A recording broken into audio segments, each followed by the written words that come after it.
एक बार भगवान वैकुंठ में भगवान श्री नारायण, नारद, सनकादि ब्रह्म ऋषि विराजमान हैं और समस्त भगवत पार्षद और महालक्ष्मी चरण सहला रही हैं। उस समय श्री भगवान बोले, सुनो, मैं तुम्हें एक गुप्त बात बताता हूं। ये जो वृंदावनेश्वरी श्री राधा है, ये श्री कृष्ण को अपने अधीन किए हुए हैं। श्री कृष्ण सब अवतारों के मूल अवतारी हैं। ये अजित है, इनको कोई जीत नहीं सकता। पर श्री कृष्ण के प्राणों पर जो अधिकार किए हुए हैं वे लाडली जो हैं, राधा किशोरी है। हमारी प्यारी जी की महिमा वैकुंठनाथ वर्णन करते हैं। श्री ध्रुवदास जी ने 42 लीला में कहा, शिव श्रीपति अर्थात भगवान नारायण, शिव महादेव, शिव श्रीपति यद्यपि ललचाही, मन प्रवेश तिन्हों को नाही, निगमागम की कौन चलावे, महाविष्णु के मन नहीं आवे, यारस को तबही अधिकारी, कृपा करें जब राधा प्यारी। कृपा लाडली तबही करें जब श्री हरिवंश जो कर सिर धरें। जब सहचरियों की कृपा हो जाती है तब श्री जी के चरणों में प्रीति होती है। जब श्री जी की कृपा होती है तो सहचरी स्वरूपा आचार्य रसिक जनों का संग मिलता है, तब ये प्रेम रंग प्रकट होता है। हमारी श्री जी भगवान नारायण कह रहे हैं कि ये सबके मूल परमात्मा श्री कृष्ण के प्राणों से भी अधिक प्रिय हैं। कौन? हमारी महारानी जी। प्राणाधिक प्रियतमा सर्वाभ्याः सुंदरी परा। और संपूर्ण देवियां इनके अंश से प्रकट हैं, इसलिए इनकी समानता सुंदरता की वैभव की कर ही नहीं सकती। और सुंदरता तो इनमें इतनी अधिक है, जो सहचरियां देख रही वही आचार्य रूप से प्रकट हुए हैं। हित सजनी जो कह रही, तेरो रूप कहत नहीं आवे। वर्णन करना चाहते हैं क्योंकि वो देखे, सेवा किए, कह रहे तेरो रूप कहते नहीं आवे। आपका रूप वर्णन करने में नहीं आता। ध्रुवदास जी ने जब देखा तो कह रहे, रोम रोम में यदि करोड़ करोड़ रचना हो, जिव्या हो, तो भी वर्णन नहीं कह। कोटि कोटि रचना जो रोम रोम प्रति हुए, प्यारी जू के रूप को न प्रमाण कहो जात है। अति ही अगाध सिंधु पार नहीं पावे को, थोड़ी बुद्धि सीप मांझ कैसे के समात है। इनमें वो समस्त सद्गुण विराजमान रहते हैं जो श्री कृष्ण को अधीन करते हैं। हमारे माई श्यामा जू को राज, जाके अधीन सदा ही सांवरो, या ब्रज को शिरताज। हमारे माई श्यामा जू जिसके अधीन श्री कृष्ण रहते हैं, वह अधीन संग ही संग डोले।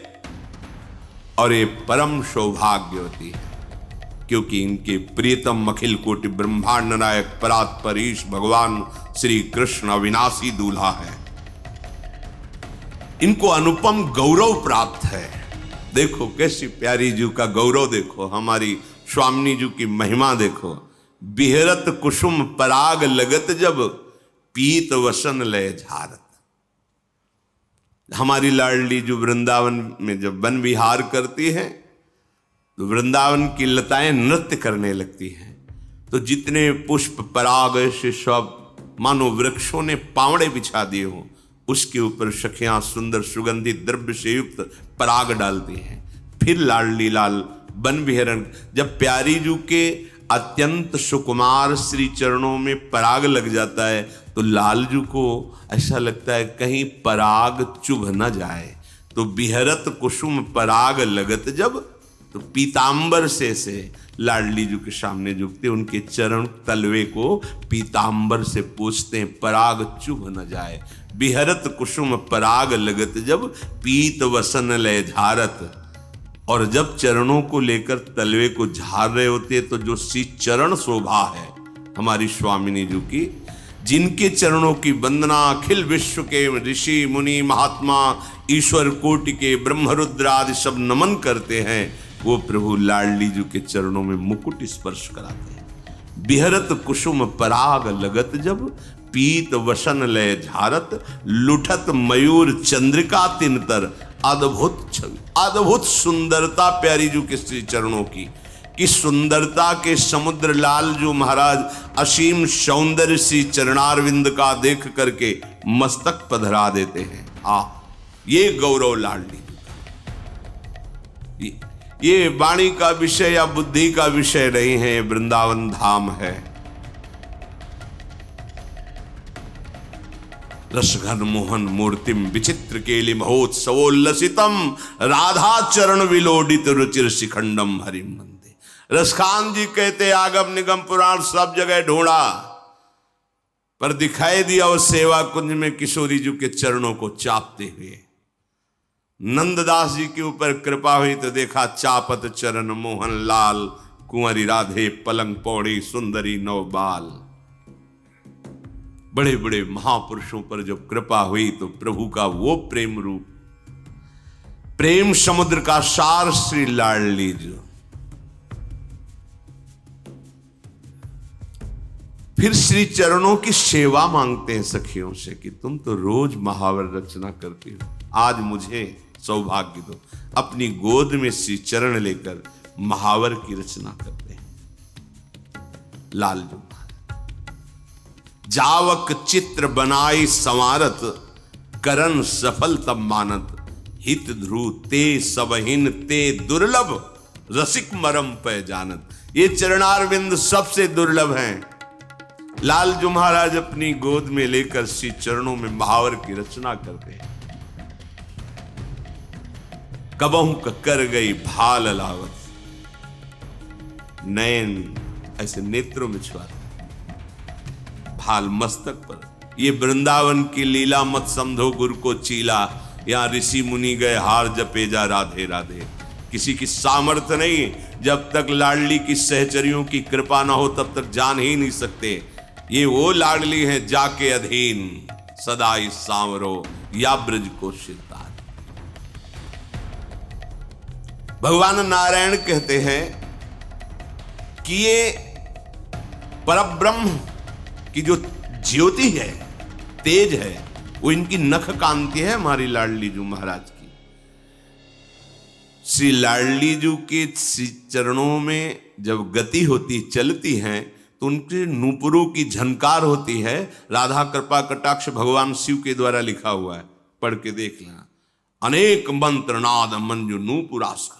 जब नूपुरों की झनकार होती है तो अनेक दिव्य मंत्रों का प्रादुर्भाव हो जाता है।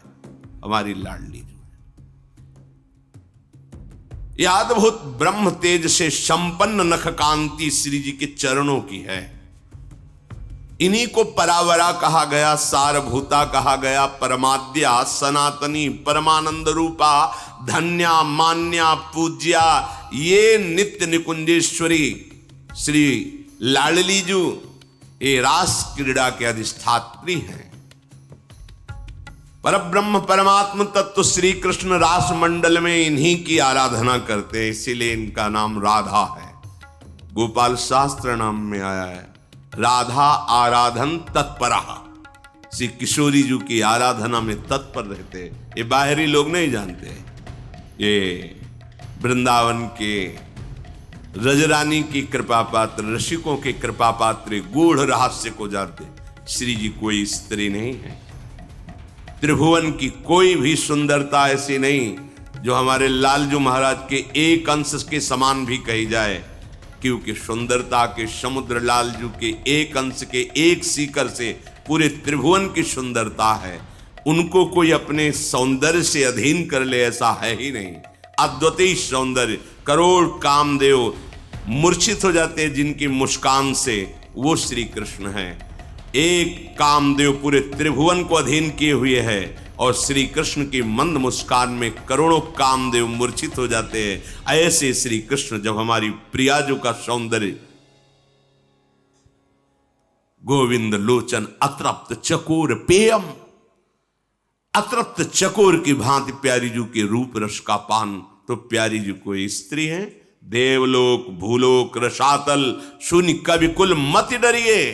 है ही नहीं कोई त्रिभुवन में। स्वामी श्री हरिदास जी महाराज के पाछे न होती अबहू हूं, आगे हूं न होए है, ये गति अद्भुत रूप की और है। ये कौन बात जो अबही और अबही और अबही और है। जिनकी श्री कृष्ण आराधना करते हैं, राधा आराधन तत्पर। अहो भाग्य कि हमको ये सुनने को मिल रहा है, ये हमको सुनाने को मिल रहा है, हमको लाडली जू की चरण चिन्हित रज में बैठने को मिल रहा है, लाडली जू के महल में बैठने को मिल रहा है। यही रासेश्वरी हैं, यही सबसे बड़ी रसिक है। जैसी हरिवंश रसिक रस जुवती, तू ले मिल सकी प्राण कोर। सुरसिका रास मंडल, इन्हीं से ही रास मंडल कहलाता है। अगर स्वामिनी जी नहीं तो रास शब्द का प्रयोग नहीं होगा। प्रभु हैं, प्रभु हैं, और स्वामिनी जी के अंश की सब शक्तियां हैं। ये जो प्रभु की दिव्य पत्नियों का सौभाग्य प्राप्त किया कहलाने का, कहीं रास शब्द का प्रयोग है? क्यों? रासेश्वरी श्री लाडली जो पधारती, तभी रास शब्द का प्रयोग होता है। लाडली जो, इसलिए रासमंडल में जब ये पधारती हैं तो लालजू की जो अद्भुत शोभा, अद्भुत दर्शन, वो त्रिभुवन में लालजू की किसी भी कहीं भी सौंदर्य स्वरूप में नहीं है। जब जो रासमंडल, इसी शोभा को देखने के लिए जब भगवान का अवतार हुआ और गोपी जनों के मध्य रास की रचना की, प्रियाजू पार्श्व में विराजमान है, श्याम संग राधिका रासमंडल बनी। उसी समय भगवान शंकर इसी रूप का रसास्वादन करने के लिए महायोगेश्वर है, गोपी रूप धारण करके प्रवेश पाया और ब्रज के रास में, गोपी मंडल में गोपी बन करके युगल रूप माधुरी का पान कर रहे। ये किशोरी जो निर्गुण हैं, अर्थात कोई भी ब्रह्मा का रचा हुआ गुण इनमें नहीं है, क्योंकि ब्रह्मा की रचना प्राकृतिक है और श्री जी क्या है? प्रीतिरु मूर्तिमती रस सिंधो सार संपदियु विमला।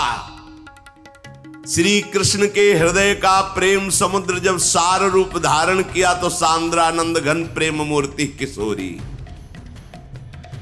ये प्रेम समुद्र का सार रूप किशोरी जो है,